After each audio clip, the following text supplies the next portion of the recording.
Hello students, देखिए ये preposition का यूज आप इसको सीखें। डील विथ ए पर्सन, तो किसी व्यक्ति के साथ डील करने के लिए हम विथ का प्रयोग करते हैं। I know how to deal with rude people, अशिष्ट लोगों के साथ। ठीक है, आई नो मैं जानता हूँ, हाउ टू डील कि कैसे व्यवहार किया जाता है अशिष्ट लोगों के साथ। तो मुझे असभ्य लोगों से व्यवहार करना आता है, ये इसका हिंदी अर्थ है।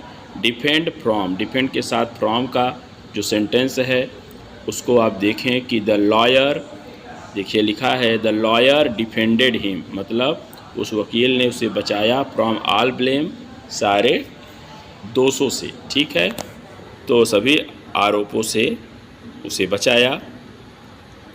अब नेक्स्ट देखिए, वकील ने डिफेंड अगेंस्ट का प्रयोग कब होता है, तो the army defended the country, सेना ने, ठीक है, बचाया देश को। अगेंस्ट एनिमीज, दुश्मनों से, मतलब सेना ने देश की दुश्मनों से रक्षा की। ठीक है, तो defend the country against enemies, तो डिफेंड फ्रॉम कब लगता है और डिफेंड अगेंस्ट कब लगता है। अब नेक्स्ट देखें तो है आई डिपोजिटेड, डिपॉजिट का मतलब जमा करना। द मनी, धन को या पैसे को, in the state bank of India. ठीक, तो डिपॉजिट के साथ इनका प्रयोग करते हैं जब बैंक में जमा करते हैं।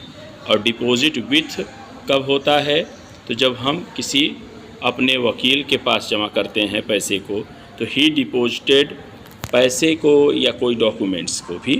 तो ठीक है, ही deposited the documents with his lawyer. ठीक है, और जैसे हम कहें ही deposited the money with his lawyer, तो भी ये ठीक है, क्योंकि वहाँ इनका हम प्रयोग नहीं करेंगे। ठीक, अब नेक्स्ट देखिए, डिप्राइव ऑफ वंस फ्रीडम, किसी की स्वतंत्रता से वंचित करना। सेंटेंस है no one can deprive us of our freedom, कोई भी हमें हमारी स्वतंत्रता से वंचित नहीं कर सकता। तो कोई भी हमें हमारी स्वतंत्रता से वंचित नहीं कर सकता, डिप्राइव का प्रयोग करते हैं। प्रीपोजिशंस हैं, इसको सीखना आपके लिए ज़रूरी है। अब देखिए नेक्स्ट कि डिराइव मतलब क्या होता है, उत्पन्न होना। तो डिराइव फ्रॉम बैड एक्शंस, तो many problems derive from bad actions, कई समस्याएं बुरे कर्मों से उत्पन्न होती हैं। एग्जाम्पल है डिस्पेयर ऑफ सक्सेस, सफलता की आशा छोड़ देना।